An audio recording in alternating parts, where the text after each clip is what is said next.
Olá, bom dia! Estamos aqui no nosso devocional dos Salmos e hoje é o Salmo de número 42, que diz assim: O crente tem sede de Deus. Como a corça suspira pelas águas correntes, assim por ti, ó Deus, anseia a minha alma. A minha alma tem sede de Deus, do Deus vivo. Quando poderei entrar para apresentar-me a Deus? Minhas lágrimas têm sido meu alimento de dia e de noite, porquanto me questionam o tempo todo: onde está o teu Deus? Recordo-me dessas ocasiões, e dentro de mim se me derrama a alma em profundo pranto, de como caminhava eu junto à multidão, conduzindo-os em procissão rumo à casa de Deus, com cânticos de júbilo e louvor entre a multidão que festejava. Por que estás assim tão abatido, ó minha alma? Por que te angustias dentro de mim? Deposita toda a tua esperança em Deus, pois ainda o louvarei por seu livramento. Ele é o meu Salvador. Ó meu Deus, esmorecida está a minha alma. Por isso, em ti fixo o meu pensamento, desde a terra do Jordão, das alturas do Hermon, desde o monte Mizar. Do abismo as águas chamam as torrentes no troar de suas cataratas, e todos os vagalhões se precipitaram sobre mim. Contudo, durante o dia o Senhor me concede a sua misericórdia, e à noite comigo está a sua canção de louvor. É a minha oração ao Deus que me dá vida. Declara a Deus, minha rocha: por que te esqueceste de mim? Por que razão caminhar lamentando e sem direção, sob a opressão dos meus inimigos? Como uma espada que perfura meu corpo e atinge os ossos, é a aflição produzida pela zombaria dos meus adversários, questionando-me sem parar: onde está o seu Deus? Por que estás assim tão triste, ó minha alma? Por que martirizas o meu ser? Põe a tua esperança em Deus, porquanto ainda o louvarei, por tua presença salvadora, ó meu Deus. O salmista que escreveu esse salmo, ele estava cativo. O povo de Israel era muito rebelde, muito desobediente e esquecia Deus para adorar outros deuses. E muitas vezes Deus permitia que outras nações, outros povos fossem contra Israel e destruísse eles e levasse eles cativo. Era o costume da época. Os reis atacavam outros reinos para tomar o poder, sabe? Tomar aquele reino e pegava as pessoas daquele reino e levava cativo. E Deus permitia que isso acontecesse pela desobediência do povo. O povo, Deus queria uma vida abundante, uma vida plena, uma vida feliz para aquele povo, na terra que Deus tinha dado para eles, mas eles eram tão desobedientes e eles abandonavam Deus, o Deus que cuidou deles, o Deus que tirou eles da escravidão, o Deus que deu uma terra para eles.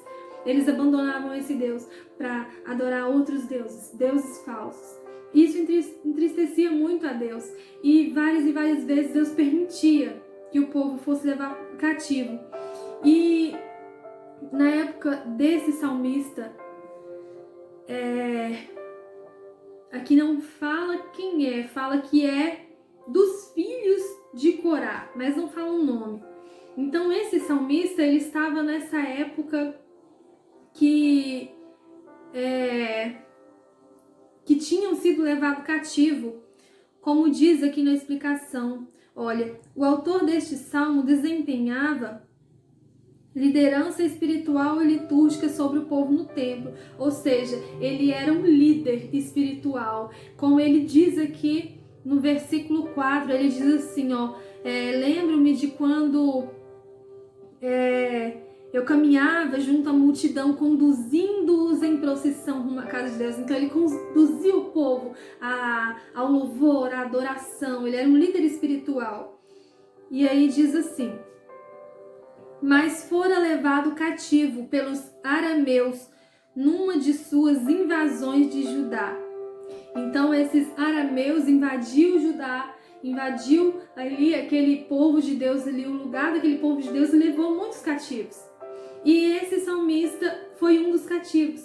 E aqui dizendo que como a corça suspira pelas águas correntes, assim a alma dele tem sede de Deus, sabe? Porque ele era acostumado a adorar a Deus ali livremente. Ele era acostumado a ir para a casa de Deus e louvar e levar o povo a adorar a Deus. E de repente ele se viu preso em uma terra que não era a terra dele, em um lugar onde não adoravam ao Deus dele. E lá ele não tinha a liberdade de adorar a Deus livremente como ele adorava na terra dele, sabe? Então aquele povo que eu não sei se é o caso desse salmista, porque no meio de muita gente sempre tem uma que é fiel. No meio de tanta gente infiel, no meio de tanta gente que abandona Deus, sempre tem uma que não troca Deus, sabe? Mas muitas das vezes pela rebeldia de pessoas perto de você, pessoas que convivem com você, você acaba, às vezes você é fiel a Deus, mas pela rebeldia, pela desobediência de pessoas que convivem com você, você é atingido também, sabe? Então eu não sei se esse salmista, ele era uma pessoa que abandonou a Deus, que trocou Deus pelos deuses falsos. Eu só sei que ele foi levado cativo também, e ele se lembra de quando ele podia adorar a Deus livremente e ele sente falta, sabe? Porque a pessoa que serve a Deus, que adora a Deus, que conhece a Deus de verdade, ela não consegue mais ficar sem a presença de Deus, sem adorar a Deus, sem buscar a Deus. Não consegue, não tem como, porque mesmo que você venha o desânimo, você fique sem buscar a Deus por um tempo, a alma pede pela presença de Deus, sabe? O seu espírito pede assim, clama, anseia para adorar a Deus. E era isso que ele estava sentindo. Ele estava numa terra que não era dele e ele não podia adorar a Deus como antes, livremente, sabe? E aí ele diz assim: a minha alma tem sede de Deus, do Deus vivo. Quando poderei entrar para apresentar-me a Deus? Porque lá onde eles estavam, não tinha o templo que eles iam adorar a Deus. Lá em Judá tinha o templo que eles entravam para adorar a Deus. Mas ele estava numa terra onde não tinha mais esse templo. Ele não podia, ele sentia falta disso. Então, aquelas pessoas, aquele povo de Deus ali que abandonou a Deus por nada, depois de tanto sofrer, sem realmente poder buscar a Deus, aí eles foram reconhecer o quanto é importante a liberdade de adorar a Deus, o quanto é importante a liberdade de buscar esse Deus. Então, ele diz assim: minhas lágrimas têm sido meu alimento dia e noite, porquanto me questionam o tempo todo, onde está o seu Deus? Então ele estava ali no meio de pessoas pagãs, pessoas que adoravam outros deuses, pessoas que não conheciam o Deus verdadeiro. E eles olhavam para ele e ainda zombavam. Onde está o seu Deus? Por quê? Porque ele estava ali cativo, ele estava preso, ele estava detido ali. Não estou falando que ele estava numa prisão como as cadeias de hoje, mas ele estava, de certa forma, em uma prisão, porque ele não podia voltar para a terra dele e ele não podia adorar a Deus livremente. Então ele estava ali e eles olhavam para ele e perguntavam: cadê o seu Deus que não te livrou do cativeiro, que não te livrou disso que você está passando, sabe? E aí isso incomodava ele, porque estava falando de Deus e ele sabia que Deus era bom, que tudo que eles estavam passando era por teimosia deles mesmos. E aí ele diz assim: recordo-me dessas ocasiões e dentro de mim se derrama a alma em profundo pranto, porque ele lembrava de quando ele podia adorar a Deus livremente e eles não deram valor. Ele se lembrava disso e ele se entristecia muito. E aí ele diz assim para ele mesmo: por que estás tão abatido, ó minha alma? Por que te angustias dentro de mim? Deposita toda a tua esperança em Deus, pois ainda o louvarei por seu livramento. Ele é o meu Salvador. Então, no meio daquela tristeza, e daquela saudade de adorar a Deus livremente, ele se lembra que Deus, ele é misericordioso, que ele é bom, que ele é amor. E ele se lembra de quantos livramentos que Deus deu para ele, de quantas bênçãos que Deus já deu, do tamanho da misericórdia de Deus, que é imensa. E aí ele diz para ele mesmo, ele diz para a alma dele: não precisa ficar assim, tão abatida. Não tem motivo de ficar tão triste, porque você tem um Deus que pode te tirar do fundo do poço. Um Deus que te ama e que te ajuda. E ele diz assim: pois eu ainda o louvarei por seu livramento. Ele é o meu Salvador. Ou seja, ele reconheceu que ele estava ali, sofrendo as consequências dos próprios atos. Não só ele, mas como todo o povo que estava cativo. Mas que Deus é amor, que Deus livra os seus filhos, que Deus salva, que Ele é o nosso Salvador e que se tão somente eles se arrependessem e clamassem, Deus o ajudaria, Deus os livraria. Só que ao mesmo tempo que ele tem essa esperança, que ele se lembra e fala assim: não, eu não preciso ficar assim.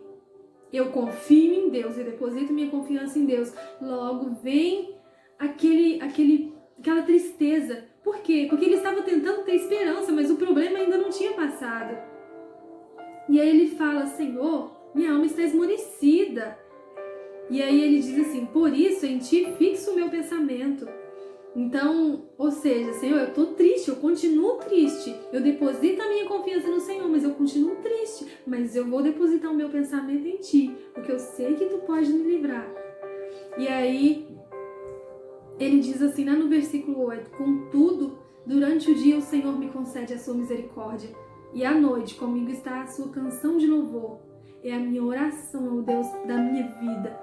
Então, ele estava triste, ele estava com saudade da liberdade de adorar a Deus, ele estava tentando manter a esperança e a fé em Deus, um pensamento em Deus, mas ele sabia que Deus estava sustentando ele. Mesmo na dificuldade, mesmo na angústia, ele diz que durante o dia o Senhor concede a sua misericórdia. Ou seja, durante o dia ele me sustenta e de noite ele coloca uma canção de louvor em meus lábios para adorá-lo. Mesmo aqui cativo, mesmo sem poder me expressar livremente, eu adoro ao Senhor, que Ele é o Deus da minha vida. Olha que coisa mais linda, sabe? Ele ali, sofrendo as consequências dos seus atos, ali, longe do templo, aonde ele adorava o Senhor, sem poder cantar livremente, adorar a Deus livremente, mas ele continuou confiando e esperando no Senhor. E é claro que vinham os desânimos. Logo depois, ele já fala de novo: por que te esquecestes de mim? Por que razão caminhar lamentando e sem direção sob a opressão dos meus inimigos? Sabe, vem o desânimo, sempre vem, mas ao mesmo tempo tem que se lembrar das misericórdias do Senhor. E aí logo em seguida ele diz que da aflição que ele está sofrendo porque os inimigos zombavam dele. Sabe, os inimigos dele olhavam para ele e perguntavam: onde está o seu Deus? Zombava dele. Olha, como ele diz no próximo versículo, como uma espada que perfura o meu corpo e atinge os ossos, é a aflição produzida pela zombaria dos meus adversários, questionando-me sem parar: onde está o teu Deus? Perguntava direto para ele, sabe, zombando dele. E aí ele repete de novo aquele versículo tão lindo que diz assim: por que estás assim tão triste, ó minha alma? Por que martirizas o meu ser? Põe a tua esperança em Deus, porquanto ainda o louvarei, por tua presença salvadora. Oh meu Deus, então a presença de Deus é tudo. Não há motivo para se entristecer, não há motivo para desanimar, sabe? Esse salmo me tocou muito no meu coração, assim, sobre o momento que estamos vivendo, sabe? Aqui mesmo, na minha cidade, é uma cidade pequena e até o ano passado estava tranquilo, Enquanto as outras cidades grandes estavam tendo muitos casos, muitas mortes, aqui estava tranquilo. Mas do começo de ano para cá, tá tendo muita morte, muito caso de coronavírus. E teve que fechar tudo, até as igrejas, por 2 semanas, ficou 2 semanas sem. E como faz falta. Não estou dizendo que é errado, muito pelo contrário. O caso estava sério mesmo, está sério ainda. E é o certo mesmo a se fazer. Mas faz muita falta para nós que servimos a Deus, que estamos acostumados a todo dia ir na casa de Deus, buscar Ele, adorar Ele. Faz muita falta estar em união com os irmãos adorando a Deus. E desanima a gente, sim, ficar em casa, só em casa, buscando sozinho. Desanima, sim, sabe? Então a gente lê esse versículo aqui, ó, e diz, né, recordo-me das ocasiões de quando eu caminhava na presença de Deus, junto com a multidão, adorando a Deus, sabe? Fala muito do que a gente está vivendo, mas a gente tem que se lembrar das misericórdias do Senhor, que a presença dele, olha, porquanto eu ainda louvarei por tua presença salvadora. A presença de Deus está conosco. Em qualquer lugar que estivermos, em qualquer situação, seja na igreja cheia, rodeada pelos irmãos, ou seja, sozinha, em casa, sem ninguém ali para te ajudar a orar. Mas a presença de Deus está conosco, sabe? É claro que a união na igreja ajuda muito, mas a presença de Deus tem que estar conosco. A presença de Deus tem que estar conosco em qualquer lugar que nós estejamos, sabe? Então, assim como esse salmista foi proibido de adorar a Deus livremente no templo e se entristeceu, mas confiou no Senhor, não desanimou e estava sempre lembrando a Ele mesmo, não precisa se abater. Firma no Senhor, Ele é a sua salvação, a presença dEle é a sua salvação, Ele está contigo, sabe? Assim como Ele se lembrou disso, nós também devemos nos lembrar, nós também devemos dizer, porque está assim tão triste a minha alma, porque se preocupas dentro de mim, confie em Deus, espere em Deus, Ele está com você. Ele te ajuda, Ele te dá força, Ele está conosco. Essa é a palavra do Senhor para o nosso coração hoje. Sabe, que nesses momentos de dificuldade, venhamos nos pegar firme com Deus e não desanimar, e não nos esquecer da misericórdia do Senhor, que a misericórdia dele é muito grande. Não nos esquecer de todos os livramentos que Ele já nos deu, de todas as bênçãos que Ele já nos concedeu e que Ele está conosco. A presença dele está conosco, em qualquer lugar que estivermos, sabe? A nossa alma tem sede de Deus, sabe? Como a corça suspira pelas águas, a nossa alma tem sede de Deus. Mas devemos buscar Ele em qualquer lugar, seja cativo, como esse salmista, seja proibido de ir na igreja, seja em qualquer lugar, devemos buscar Ele, a presença dEle, porque ela vem, a presença vem, basta buscarmos. Essa é a palavra de Deus para o nosso coração hoje, que Deus venha falar melhor ao seu coração, que Deus venha abrir a sua mente para que você venha entender, e que Deus abençoe a sua vida. Eu vou orar neste momento. Senhor, meu Deus e meu Pai, obrigada, Senhor, pela Tua palavra. Pai amado, nós ansiamos pela Tua presença, Senhor, nós te pedimos que o Senhor venha se fazer presente em nosso ser, que o Senhor venha se fazer presente, Senhor, em qualquer lugar que estivermos, Senhor, que nós venhamos a ter força de Te buscar, Senhor, e sentir a Tua presença. Nós sentimos falta, meu Pai, de poder Te adorar livremente, sem preocupação, mas nós sabemos que o Senhor está conosco, o Senhor está nos guardando, o Senhor está nos sustentando. Venha abençoar, Senhor, a cada pessoa que está assistindo, cada pessoa que está precisando, Senhor, de uma força, está precisando de um ânimo, Senhor, que o Senhor venha levar a Tua palavra de encontro com essa pessoa. Em nome de Jesus, Senhor, eu te peço e eu te agradeço pelas tuas bondades, pelas tuas misericórdias, Senhor. Em nome de Jesus. Amém. E é isso. Até a próxima.